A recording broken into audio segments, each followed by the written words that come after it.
नमस्कार दोस्तों, एक बार फिर आपका स्वागत है। हम फिलहाल महाराष्ट्र के माहीम कॉन्स्टिट्यूएंसी में मौजूद है।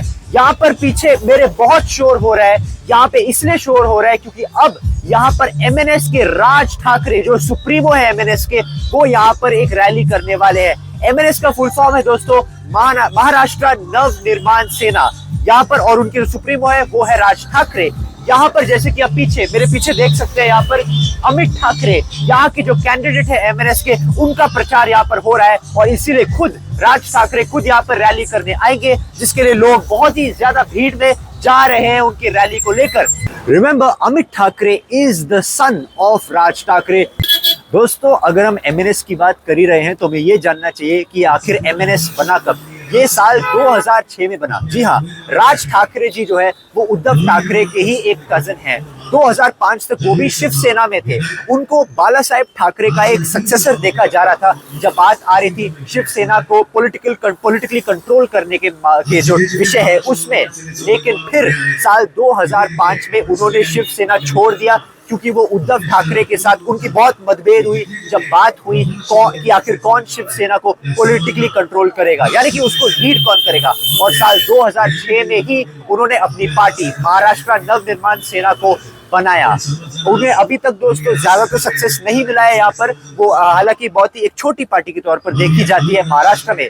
लेकिन इस बार महाराष्ट्र के गलियारों में ये रूमर फैल रहा है कि क्या बीजेपी अपना ही मुख्यमंत्री खड़ा करना चाहती है अगर यहाँ पर महायुति जीतती है तो, और इसके लिए कहीं ना कहीं राज ठाकरे भी उनको समर्थन दे रहे हैं।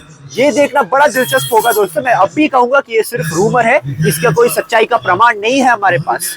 लेकिन यहाँ पर दोस्तों बहुत ही दिलचस्प माहौल है, मैं एक बार फिर कहता हूँ। अब दोस्तों, अगर हम इस माहीम कॉन्स्टिट्यूएंसी पर गौर करें तो साल 2014 से लेकर अब तक यहाँ पर शिवसेना के साडा सरवनकर है जो यहाँ के इनकम्बेंट एमएलए है। लेकिन गौर करने वाली बात यह है कि उस वक्त दोस्तों एक अनडिवाइडेड शिवसेना हुआ करती थी। जी हाँ, यानी कि तब जब शिवसेना एक था और बीजेपी के साथ गठबंधन में था 2019 में। लेकिन फिर उसके बाद 2022 में शिवसेना में फूट हुई और एक डिवाइड हुआ वहां पे, जिस वजह से दो गुट बन गए शिवसेना के, जो एक है उद्धव ठाकरे का और दूसरा है एकनाथ शिंदे का। तो साल 2014 में यहाँ पर साडा सरवनकर ने नितिन सरदेसाई जो कि एमएनएस कैंडिडेट है, उनको वहां पर भारी बहुमत से हराया था और वो वहां से जीत गए थे। वहीं दूसरी तरफ साल 2019 में साडा सरवनकर ने फिर से एमएनएस के संदीप सुपाकर देशपांडे को हराया था। यानी कि दोस्तों 2 बार लगातार यहाँ पर एमएनएस नंबर 2 पार्टी के तौर पर उभरी है। क्या इस बार वो यहाँ पर जीत दर्ज कर सकती है? नहीं, यही हमें देखना पड़ेगा। तो the contest here is between Sada Sarvankar, who is the incumbent 2-time MLA of the Shinde Sena this time, and MNS's Amit Thackeray. On the other hand, Uddhav Thackeray faction of the Shiv Sena has also fielded a candidate who is Mahesh Sawant. कौन जीतेगा यहाँ पर दोस्तों, ये देखना बड़ा ही दिलचस्प होगा और अब यहाँ पर मौजूद लोगों से भी बात करेंगे। But the atmosphere here is palpable. It is electric all across the roads here in Mahim.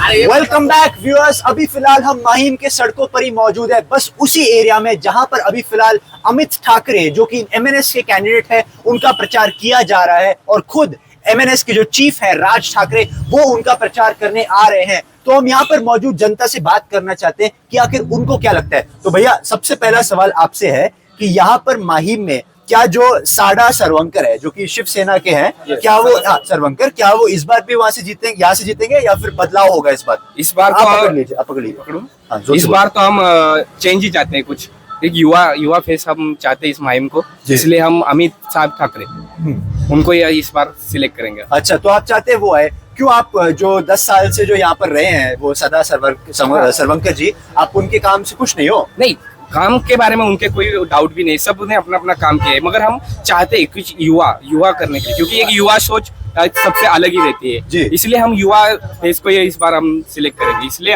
Amit Thackeray is best. Okay, और पूरे महाराष्ट्र में आप क्या चाहते हैं, किसकी सरकार है? पूरे महाराष्ट्र में बोले तो सब महायुति, एकनाथ शिंदे, नपोला जो कम्युनिस्ट उनका जो हुआ है यूनिटी, वही चाहते हैं हम। जो महाराष्ट्र के लिए सेफ है, हमारे लिए सेफ है, वो सबके लिए सेफ ही है। सेफ है, ओके। अब मैं आपसे भैया अगर मैं पूछ सकता हूँ कि कुछ लोग ये कह रहे हैं कि बीजेपी ये चाहती है कि अगर महायुति चुनाव जीत जाए तो उनका मुख्यमंत्री वो खड़ा करे, और राज ठाकरे जी इंटरेस्टिंगली उनको पूरा सपोर्ट दे रहे हैं। और राज ठाकरे जी के कैंडिडेट के लिए भी, कई कैंडिडेट के लिए बीजेपी ने प्रचार किया है। आपको लगता है कि बीजेपी और राज ठाकरे के बीच में कोई सीक्रेट अंडरस्टैंडिंग है?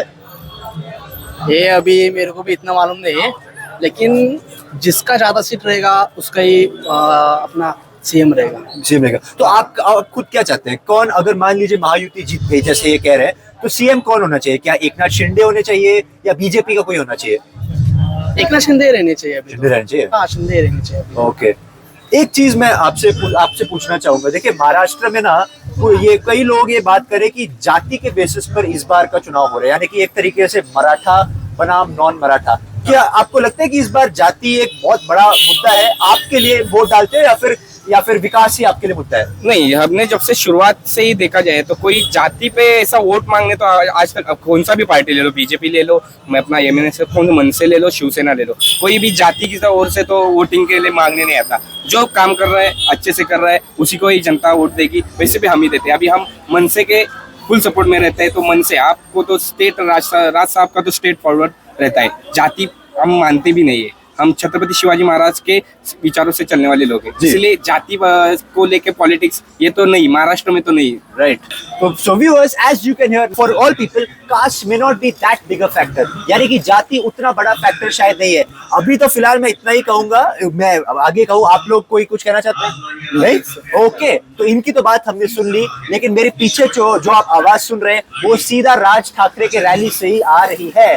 तो हमें सिर्फ यही देखना होगा दोस्तों कि आखिर 20 नवंबर को यहाँ पर मतदान किस तरफ होता है, या अमित ठाकरे की तरफ होता है या फिर सदा सर्वंकर, जो कि इस बार शिंदे सेना के कैंडिडेट है। गौर करने वाली बात फिर से यहाँ पर यह है दोस्तों कि जो 2 बार यहाँ पर सदा सर्वंकर यहाँ से जीते, उस वक्त शिवसेना एक अनडिवाइडेड पार्टी थी, लेकिन इस बार यहाँ पर एक कंप्लीटली 2 गुट है शिवसेना का, जिसमें से एक है सदा सर्वंकर जो कि शिंदे सेना के कैंडिडेट है, और दूसरी तरफ माहिम में उद्धव सेना ने भी महेश सावंत को उतारा है। यही देखना होगा कि यहाँ पर क्या होता है। तो कैमरा पर्सन अमर्त्य, सत्य सप्रा।